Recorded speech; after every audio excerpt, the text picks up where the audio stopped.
사도행전 8장 25절 말씀입니다. 신약 성경으로 200면에 있습니다. 사도행전 8장 25절 말씀. 제 말씀을 읽어드리겠습니다. 두 사도가 주의 말씀을 증언하여 말한 후 예루살렘으로 돌아갈새 사마리아인의 여러 마을에서 복음을 전하니라. 아멘. 우리 사도행전 8장에는 놀라운 역사가 기록되어 있습니다. 예루살렘 교회 박해가 있었고요. 그 박해로 많은 사람들이 각지로 흩어지면서 주의 복음을 증거했는데 빌립은 어디로 갔죠? 이 사마리아로 갔습니다. 그 전에 유대인과 사마리는 서로 교제하지 않고요. 서로 원수처럼 지냈는데 그곳에 가서 주의 복음을 빌립이 증거하게 되어진 거죠. 그런데 그 사마리아에서 누가 있었습니까? 마술사 시몬이 있었죠.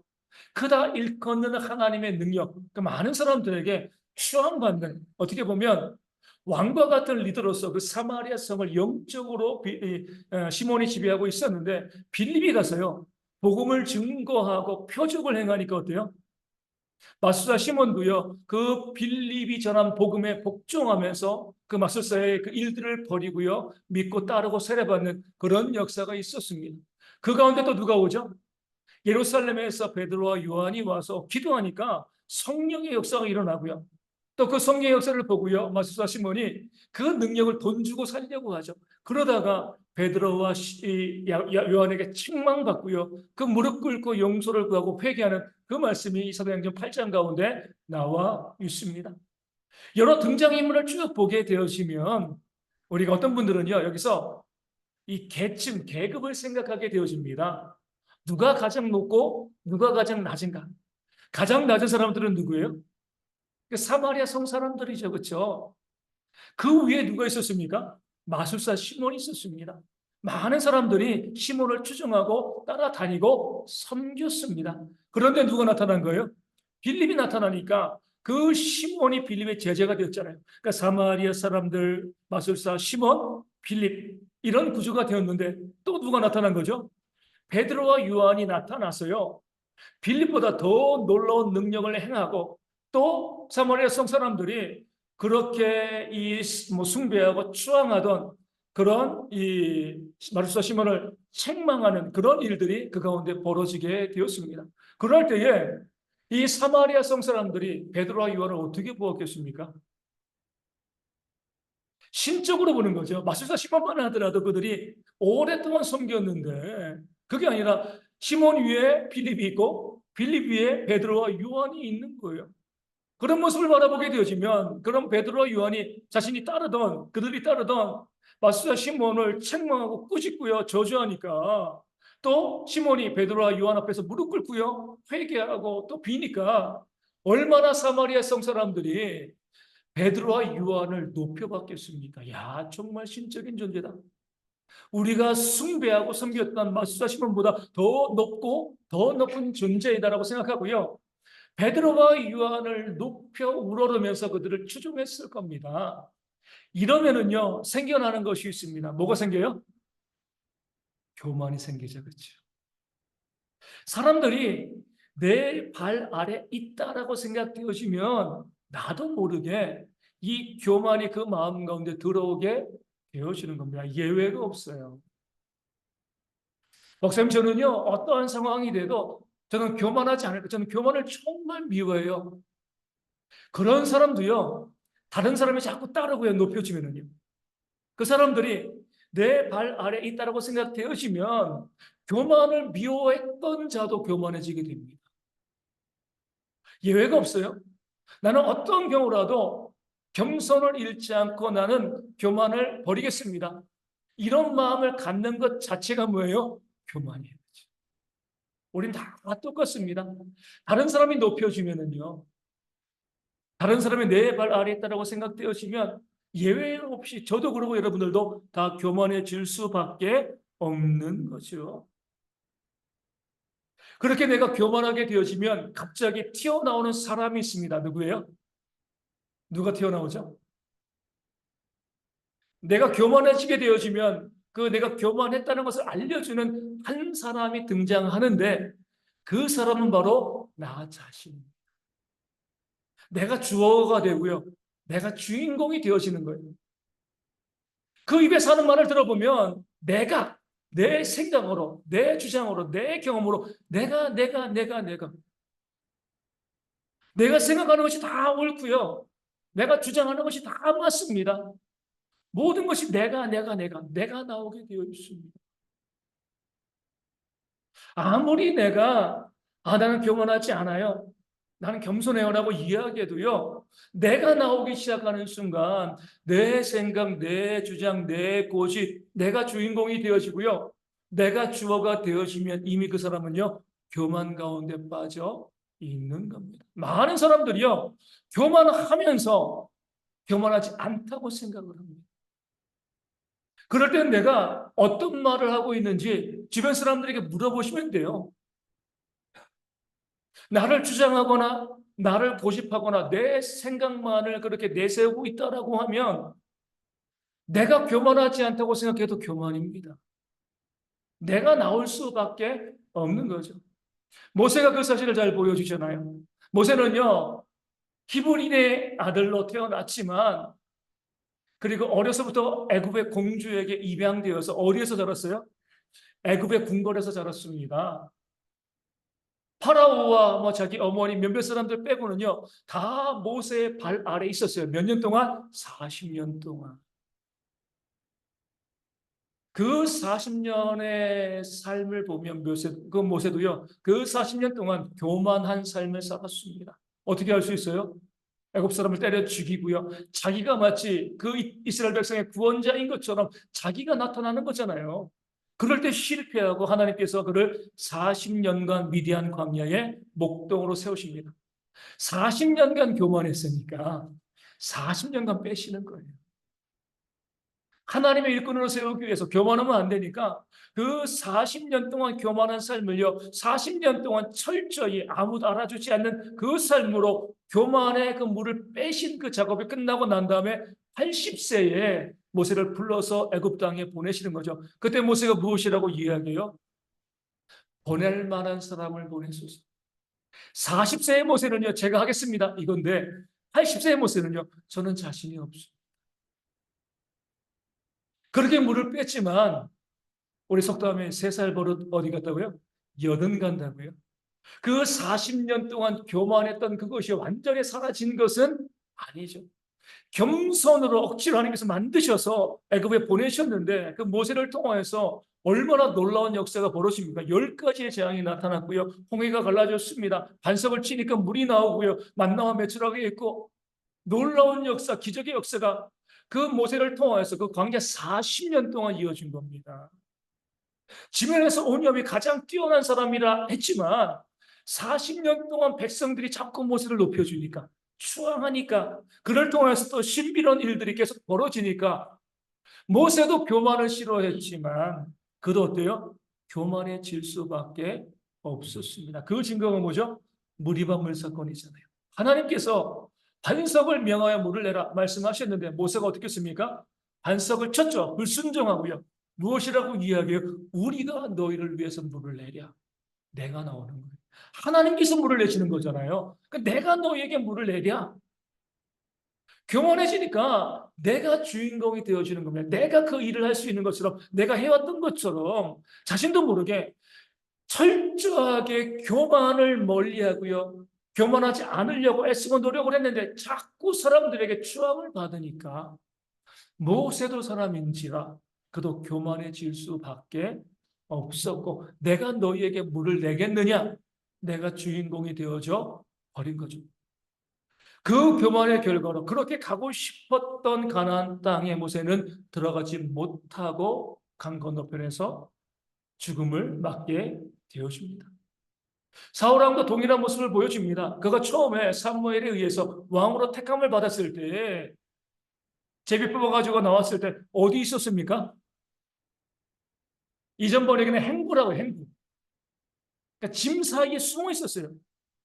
키가 머리 하나 더 큰 사람이었는데 하나님께서 그를 세워서 이스라엘의 첫 번째 왕으로 세우시려고 했을 때 부끄러워가지고 내가 어떻게 왕이 될 수 있겠습니까? 나는 부족한 사람입니다. 그런 겸손한 사람의 사울이었습니다. 하나님께서 그 겸손한 사울을 세워서 이스라엘의 첫 번째 왕으로 세우신 거죠. 그런데 왕이 되어주고 사람들이 따르고요. 전쟁에서 승리하고 자꾸 높임을 받으니까 어때요? 겸손으로 시작했는데 사람들이 자꾸 높여주니까 그 사울도 교만해지게 되어진 거죠. 아말렉과의 싸움 가운데 이기고 난 다음에 갈멜에서 무엇을 세웁니까? 자기를 위하여 기념비를 세웠다. 성경이 말씀하고 있습니다. 내가 주인공이 되어진 거죠. 나를 위해서 기념비. 내가 했어. 내가 싸워서 내가 이겼어. 내가 왕이야. 겸손으로 시작했지만 자꾸 사람들이 높여주니까 마치 내가 뭔가 대단한 사람인 것처럼 나를 주장하고요. 내 이야기, 내 주장, 그런 모습이 나오는 것. 이게 바로 교만이 되어지는 겁니다. 오늘 우리도 마찬가지예요. 우리는요, 내 생각을 주장하고요. 내 주장을 이야기하고 또 내 경험을 이야기하는 사람에게 지혜가 있다. 때로는 그 사람에게 또 어떤 이 말에 힘이 있다라고 이야기하는데 조심하셔야 됩니다. 그게 교만일 수 있습니다. 늘 내가 맞아 보이시고 늘 내가 옳아 보이고 남은 다 틀려 보여요. 이미 교만이 그 몸에 가득 차 있는 거죠. 우리 주님께서 무엇이라고 말씀하신 거죠? 자기를 부인하고 자기 십자가를 지라. 나를 부인하는 것이 주님의 제자의 모습인데 자꾸 내가 인정되어지는 거예요. 아, 내가 맞지. 내가 옳지. 그렇게 되어지면 내가 주어가 되어지고 내 주장이 앞세워지게 되어지면 바로 교만하게 되어지는 거죠. 그런 위기가 지금 베드로와 요한 가운데도 있습니다. 앞서 말씀드린 것처럼 사마리아 백성들이 추앙하던 시몬, 마수사 시몬도요, 그들의 발 아래 두었습니다. 성경에 나와 있지 않지만 얼마나 많은 사마리아 사람들이 베드로와 요한이 가는 곳마다 박수치고 환호하고 그들을 높였겠습니까? 베드로와 요한을 알다시피 그들은요, 원래부터 좋은 가문의 사람들이 아니라 갈릴리 그 미천한 동네에서 어부였습니다. 인정받지 못하는 삶을 살아왔는데 오순절 성령 사건 이후에 교회 지도자가 되어지고요. 사마리아에 가가지고 성령의 역사를 일으켰을 때 많은 사마리아인들이 그들을 존중하고요, 높였을 때 일종의 벼락 출세를 한 거죠. 교만으로 넘어갈 수 있는 완벽한 조건이요, 지금 베드로와 요한 가운데 깔려져 있는 겁니다. 그 상황 가운데 베드로와 요한이 오늘 무엇을 하고 있습니까? 오늘 말씀에 이렇게 나와 있잖아요. 두 사도 베드로와 요한이 주의 말씀을 증언하여 말한 후 무엇을 말했어요? 주의 말씀을 증언했다는 겁니다. 무엇이냐면 예수님께서 가라사대, 오늘 말씀드린 것처럼 예수님께서 이렇게 말씀하셨습니다. 이것이 예수님의 말씀입니다. 얼마든지 자기를 드러낼 수 있는 환경이 다 조성됐습니다. 많은 사람들이 베드로 요한을 높였어요. 그럴 때 그들에게 우리가 이런 능력, 내 생각, 내 주장 얼마든지 이렇게 할 수 있는데 철저히 자신을 감추고요. 오직 예수님만을 드러낸 거죠. 예수님께서 가라사대 주의 말씀을 증언하였습니다. 자기를 드러내지 않고요. 오직 예수님만을 드러내는 그런 겸손한 모습을 오늘 베드로와 요한이 보여주고 있는 거죠. 여러분들은 그럴 수 있겠습니까? 많은 사람들이요, 나를 따르고요, 나를 추앙하고 내가 무슨 말을 하건 다 믿는 거예요. 그런 상황 가운데서도 내 생각, 내 주장 이야기하지 않고요, 내 견해, 내 경험 이야기하지 아니하고 주의 말씀, 하나님의 말씀이 이렇습니다. 이렇게 이야기할 수 있겠는가? 이게 바로 겸손인 거죠. 다시 말씀드리지만 주님께서는 우리를 부인하라 말씀하셨습니다. 나 자신이 주어가 되지 않고요, 내가 주인공이 되어지지 아니하고 철저히 예수님의 말씀, 성경 말씀이 이렇게 우리 입에서 나오게 되어지면 뭐예요? 그게 바로 겸손의 비결이 되어지는 겁니다. 그렇지 않고 많은 사람들이 나를 높여준다고요, 내 생각을 따라준다고 내가 하게 되어지면 겸손으로 시작하지만 교만으로 무너지는 그런 어리석은 삶을 살아가게 되어지는 겁니다. 그렇게 주의 말씀을 증언한 후에 뭐였습니까? 예루살렘으로 돌아갔다. 사마리아를 떠났다라고 말씀하고 있습니다. 이것도 지혜가 되어지는 거죠. 왜요? 베드로와 요한은요, 내가 이 사마리아 성에 있으면, 계속 머물러 있으면 정말 좋죠. 사람들이 가는 곳마다 환영해주고 박수 쳐주고요. 높여주니까 얼마나 좋습니까? 여러분도 그러잖아요. 가는 곳마다 사람들이 인정해주고요. 박수 쳐주고 우리의 말을 다 들어주면 거기 있고 싶잖아요. 그렇죠? 내가 높임 받으니까. 베드로와 요한도 왜 그런 마음이 없었겠습니까? 그런데 그 사마리아에 있는 것이 너무나 좋았지만 우리가 이 성에 계속 머물러 있게 되어지면 우리도 교만해질 수밖에 없어요. 그렇기 때문에 떠난 겁니다. 거기 있는 것이 너무 좋았지만 그럼에도 불구하고 계속 인정받게 되어지고 계속 존중받게 되어지고 계속 높임을 받으면 우리가 지금은 겸손하지만 계속 이 상황이 지속되어지면 우리도 교만해질 수밖에 없어 떠나지 않아. 베드로와 요한의 지혜가 되어지는 겁니다. 시편 1편 1절에 무엇이라고 나왔어요? 교만한 자의 자리에 앉지 아니하는 것들. 복 있는 사람들은요, 악인과 죄인과 교만한 자리에 저와 함께하지 않는 거죠. 그 자리에 있으면 어때요? 나도 악인과 죄인과 교만한 사람이 되어지기 때문에 피하는 것이 우리 가운데 지혜일 수 있습니다. 베드로와 요한도 마찬가지예요. 자기를 인정해주고 높여주고 박수 주는 그런 사람들이 있을 때 그 자리를 피함을 통해서 교만을 피하고 이기는 그런 지혜가 지금 베드로와 요한 가운데 있는 거죠. 그리고 어떻게 했어요? 바로 사마리아에서 예루살렘으로 먼 거리 아니거든요. 바로 간 것이 아니라 사마리아 지역에 있는 여러 골, 많은 골을 다니면서 무엇을 했어요? 주의 복음을 증거하였습니다. 이것도 겸손인 거죠. 사마리아 성 안에서는 어때요? 베드로 요한이 높임받았잖아요. 그렇죠? 사람들 인정해 줬습니다. 지금처럼 인터넷 생중계 그런 거 없잖아요. 성 밖에 나가면 아무도 모르는 거예요. 알아주지 않습니다. 그 성 안에서 유명 인사고요. 높임을 받는 사람이지만 성 밖에 여러 촌락, 거울로 다니면은 베드로가 누구냐, 요한이 누구냐 아무도 몰라주는 거죠. 게다가 거기는 사마리아 마을이고 베드로와 요한은요 유대인이잖아요. 그 마을에 간 것 자체는 어때요? 사마리아 여러 고을에 갔을 때 환영받기보다는요 배척받고 비난받고 정죄받았을 겁니다. 그럼 가기 싫잖아요, 그렇죠? 나를 존중해주고 환영해주고 인정해주는 곳이 있는데 전혀 내가 누구인지도 모르고 오히려 날 비난하고 핍박하고 있는 그런 곳이 사방에 깔려 있는데 베드로와 요한은요 오히려 그런 곳을 찾아 다녔습니다. 이게 바로 진짜 겸손입니다. 우리 겸손은 이렇게 생각하시면 안 돼요. 누군가 나를 높여줄 때, 나 그런 사람 아니라고. 이것도 겸손이죠, 그렇죠? 하지만 더 중요한 겸손은요, 아무도 나를 알아주지 않아도 상처받지 않는. 내가 수고하고 애쓰고 노력하고요. 내 삶을 살아가는데, 헌신하는데, 그런 나를 아무도 알아주지 않아요. 아무도 인정해주지 않습니다. 그럼에도 불구하고 상처받지 아니하고 묵묵히 내 일을 감당할 수 있는 것이요. 진짜 겸손이 되어지는 거죠. 나를 높일 때 나 그런 사람 아니라고 이야기하는 것도 어렵지만 정말 더 어려운 것은요. 아무도 나를 알아주지 않을 때 신경 쓰지 아니하고 묵묵히 내 삶의 길을 걸어가는 것. 베드로와 요한이 그 길을 걸어가고 있는 겁니다. 자기를 높여주고요. 인정하고 있는 그 자리를 떠나서 아무도 그를 알아주지 않는 곳에 가서 그들 가운데 배척받으면서 복음을 증거하는 귀한 삶을 살아왔기 때문에 이 베드로와 요한이 정말 겸손한 사람이다. 우리가 바라볼 수 있게 되어지는 겁니다. 그럼 베드로와 요한의 겸손은 어디에서 만들어졌을까요? 우리가 전혀 다른 사람이기 때문에 그렇습니까? 아니죠. 우리가 똑같은 사람이죠.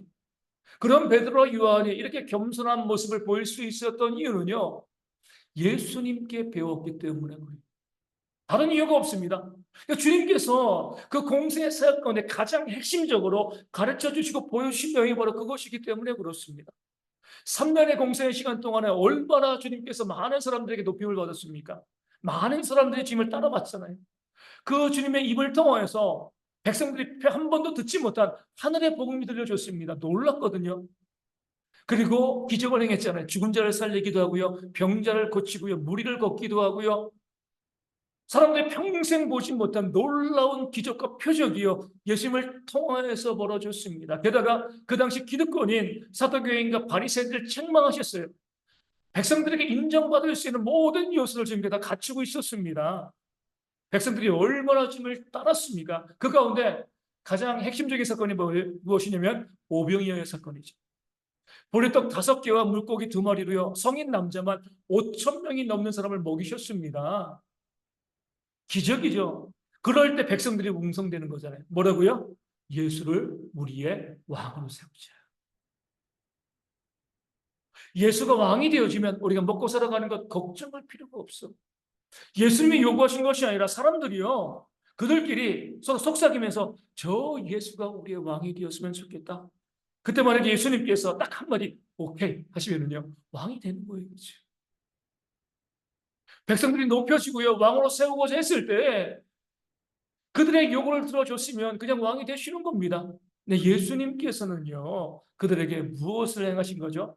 이렇게 말씀하셨습니다. 너희가 내 쌀을 먹지 않고는 내 피를 마시지 아니하고는 천국에 들어갈 수 없다 말씀하십니다. 무엇을 말씀하신 거예요? 나는 이 땅에 왕이 되기 위해서 온 것이 아니라 고난받고 너희의 모든 죄를 대속하기 위해서 이 땅 가운데 왔어. 이것이 바로 하나님의 말씀입니다. 많은 사람들이 예수님을 높여줬을 때 우리 예수님께서는요 말씀으로 그 말씀에 기록된 대로 그들에게 말씀하셨지 다른 것을 말씀하거나 그들의 요구에 응하지 않으셨습니다. 많은 사람을 보내시고요 또 주님께서는 홀로 예수님의 들과 더불어서 영생의 길로 걸어가게 되어주신 거죠. 나중에 정료주일에 예루살렘에 올라가실 때도 마찬가지입니다. 수많은 사람들이 호산나 외쳤잖아요. 그렇죠? 그때도 오케이 하면 왕이 될 수 있는 겁니다. 주님께서는 무엇 때문에 예루살렘을 올라가셨죠? 고난받고 십자가에 달려 죽기 위해서, 말씀을 이루기 위해서. 많은 사람들이 높여지고요. 많은 사람이 추앙했을 때 주님께서는요. 자기를 드러내지 아니하시고 오직 주의 말씀을 가지고 그 모든 사람들의 그 외침을 이겨내시고요. 순종하는 그런 모습을 우리 가운데 보여주셨습니다. 이것을 베드로 요한이 배웁니다. 내가 원치 않아도 사람들이 나를 따르고요. 나를 높여줄 수 있습니다. 그런 상황 가운데서 부안해동하는 것이 아니라 남들이 그런다 할지라도 오직 주의 말씀만을 가지고 하나님의 뜻 가운데 순종하는 그런 삶을 살아가면 내 이야기하지 않고 내 주장 내세우지 아니하고 오직 주의 말씀만을 증거하는 그런 삶을 살아갈 때 뭐예요? 비로소 우리가 교만을 이기고요. 겸손의 삶을 살아갈 수 있다. 그러니까 주님께 배워왔기 때문에 그런 모습을 지금 사마리아 성 가운데 보여주고 있는 겁니다. 성경 분명히 말씀하고 있습니다. 교만은 뭐라고요? 패망의 선봉이다. 겸손은요? 존귀함의 앞잡이다라고 이야기. 교만하면 망하고 겸손하면 존귀하게 되어진다는 겁니다. 우리 다 알고 있잖아요. 그렇죠? 다 알고 있는데 그 말씀을 알고 있으면서도 우리는 얼마나 교만한 삶을 살아갈 때가 많은지 몰라요. 왜요? 내가 교만하다는 것을 몰라요. 참 안타까운 것은 교만한데 내가 교만하지 않다고 생각을 합니다. 난 교만을 미워해. 아, 교만은 패망의 선봉이잖아. 나는 절대로 교만하지 않아. 그러면서 교만해요. 어떻게 할 수 있다고요? 그 말과 삶에서 내가 드러나고 있는가? 내가 주인공이 되어지고 있는가? 내가 내 생각, 내 주장, 내 경험 이런 것을 계속해서 고집하고 있으면요 스스로 내가 겸손하다고 생각해도 그런 교만한 겁니다. 내 스스로 나를 어떻게 평가하느냐가 중요한 것이 아니라 정말 내 삶에서 예수님의 말씀과 예수님이 나타나고 있는가 아니면 내가 나타나고 있는가 내가 드러나고 있는가 이것을 통하여서 내가 멸망의 길을 걸어가고 있는가 아니면 존귀의 길을 걸어가고 있는가 이것이 우리 가운데 나오게 되어지는 겁니다. 우리 주님께서는 제자들이 정말 존귀한 삶을 살길 원하시기 때문에 겸손의 왕으로서 어떤 것이 겸손인가 보여주셨고 베드로와 요한은요 그래서 배워왔기 때문에 이 상황 가운데서도 얼마든지 교만할 수 있는 이 상황 가운데서도 내 생각, 내 뜻, 내 주장, 내 경험 하나도 이야기하지 않고 오직 주님께서 이렇게 말씀하셨습니다. 주님의 말씀을 증언하고요 그 주의 복음을 증거하는 그런 모습으로 겸손과 존귀의 삶을 그들이 살아갈 수 있었던 것입니다. 우리 자주 말씀드리지만 헨리 나우엔이라는 그런 신학자가 우리에게 도전하는 거죠. 양자택일을 하라. 예수님께서 광야에서 벌어진 그 시험을 가지고 이렇게 이야기하죠. 돌을 떡으로 만들 수 있는 능력과 하나님의 말씀의 능력 둘 중에 어떤 것을 더 갖고 싶은가? 우리에게 물어보시면 어떤 것을 더 갖고 싶습니까? 많은 사람들이 돌을 떡으로 만드는 그 능력 대단하잖아요. 그렇죠? 그 사단이 예수님께 유혹한 거잖아요. 40일 금식 기도했으니까 이 돌로 떡을 만들어 먹으라. 그러니까 주님께서는요, 그렇게 할 수 있는 능력이 분명히 있었죠. 그러면 어떻게 해요? 기록하였으되, 기록되었으되, 가라사대. 자기의 생각과 주장이 아니라 오직 신명기 그 말씀을 가지고요, 그 사단의 시험을 이기셨습니다. 오늘 우리도 마찬가지예요.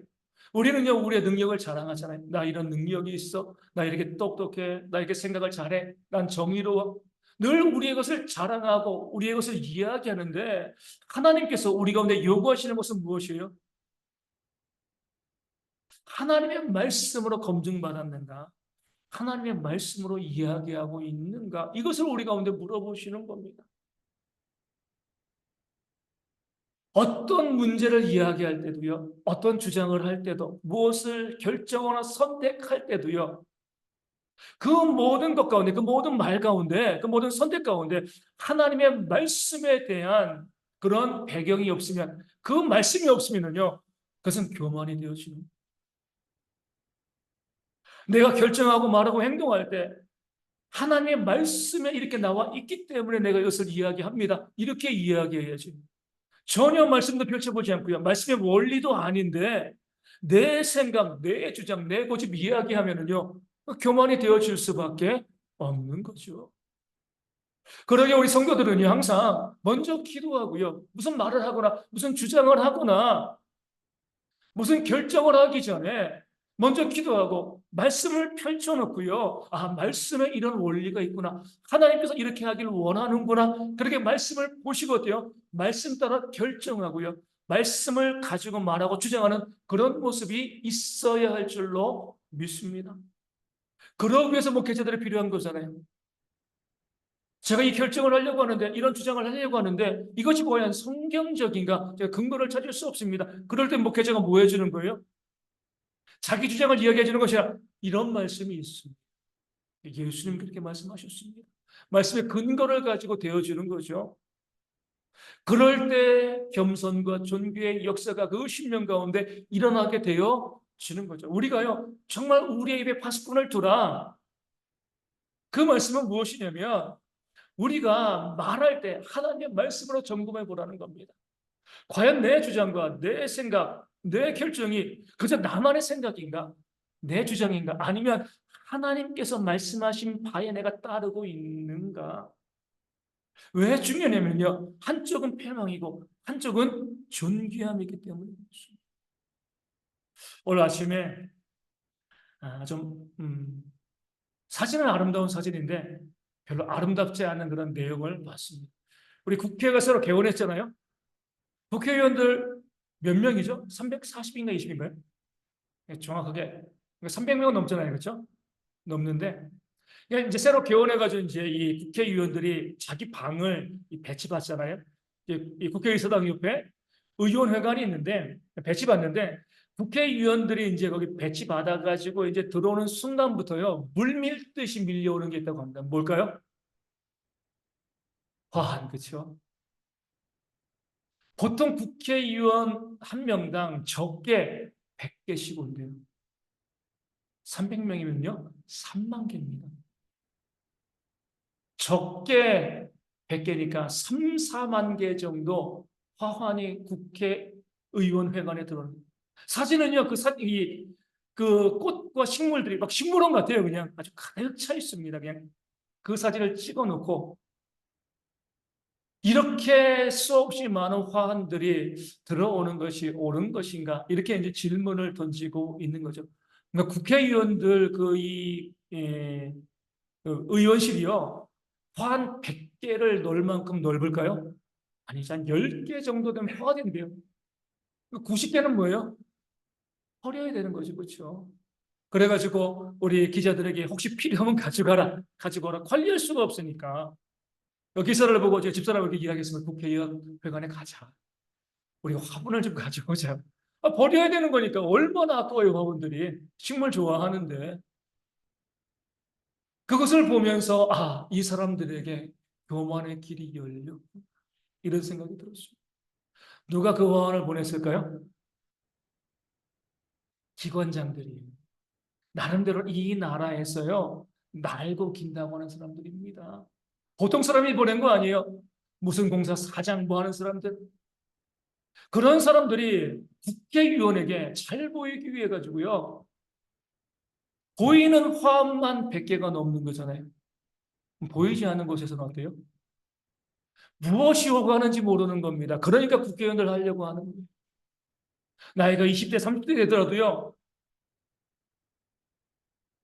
50, 60 먹은 기관장들에게 화환 보내고요. 밥 대접하고 계속 그들을 높여주는데 그 상황 가운데 누가 교만하지 않을 수 있겠습니까? 다들 사람들이 어때요? 내 팔 밑에 보이는 거예요. 내가 국회의원 되니까 이렇게 사람들이 나를 존중해주고 나를 인정해주는구나. 그들이 나빠서 교만해지는 게 아니에요.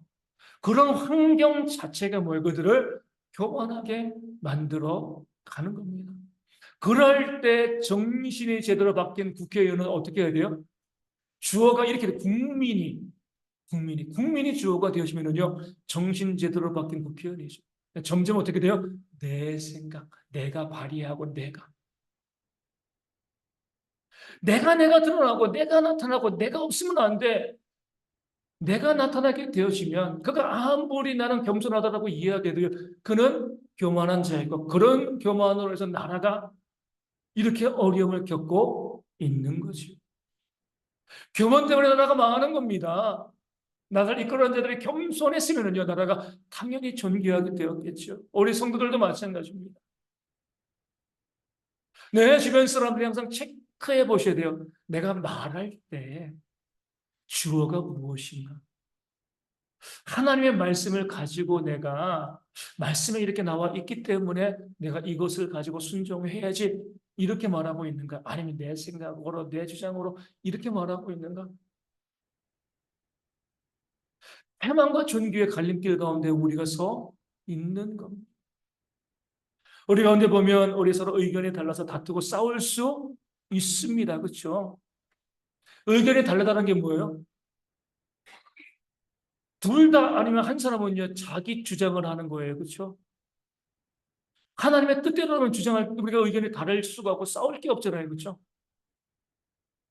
지난번 말씀드린 것처럼 이 땅의 교회들이 진리 가운데 든든히 서 있으면 우리 대통령 국회의원 선거할 때 교회 표가 갈릴 이유가 없잖아요.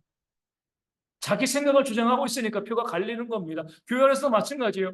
다툼과 싸움이 있다는 것. 우리가 다툼과 싸움이 있어. 내가 분쟁이 있어. 서로 미워하는 사람도 있어. 그러면 둘 중에 하나예요. 둘 다 내 생각을 주장하거나 아니면 적어도 한 사람은 자기 생각을 주장하고 있는 겁니다.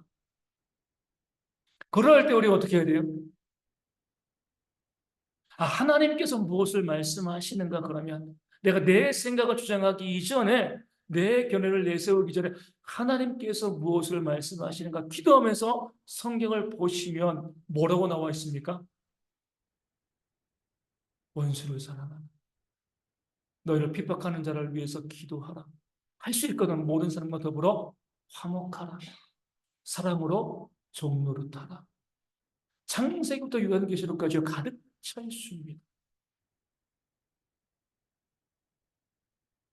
내 주장과 내 생각이 과연 이것이 성경적인가 바라보게 되어지면 그 주장과 생각 이전에 하나님께서 우리 가운데 먼저 말씀하시는 것은요. 화목하고 사랑하고 용서하라. 결국에는 이제 싸우는 것이 교만입니다. 다투는 것이 교만입니다. 그러니까 우리가 패망하는 거예요. 그렇죠? 하나님은 사랑하라고 말씀하셨잖아요. 이것이 바로 하나님의 뜻인데 주의 말씀을 증언하는 겁니다. 주의 복음을 증거하는 거예요. 그런데 자꾸 내 생각 주장하고요. 고집하고 다투고 싸우고 내가 교만하다는 것을 내 스스로 인정하고 하나님께 무엇을 구하는 하나님과 멸망하게 해달라고 구합니다. 망하게 해달라고 기도하는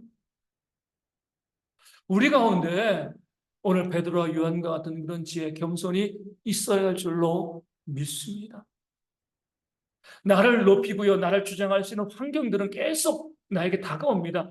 내가 원치 않아도 다가오는 거예요. 국회의원들에게 그 화분 주는 것처럼 그런 상황 가운데 상황을 탓하는 것이 아니라 내가 어떻게 겸손해질 수 있을 것인가? 철저히 나 자신을 부인하고요. 예수님이 가라사대 주님께서 무슨 말씀을 하셨는가? 말씀에 무엇이 나와 있는가? 그 말씀을 보고요. 말씀대로 순종하며 살아갈 때에 우리가 겸손하게 되어지고 그 겸손의 삶이 있을 때 비로소 우리 가운데 존귀케 하시는 하나님의 역사가 일어나게 되어질 줄로 믿습니다. 그런 삶의 지혜가 우리 가운데 있도록 우리 함께 찬양하고 함께 기도하도록 하겠습니다. 214장 함께 찬송하도록 하겠습니다.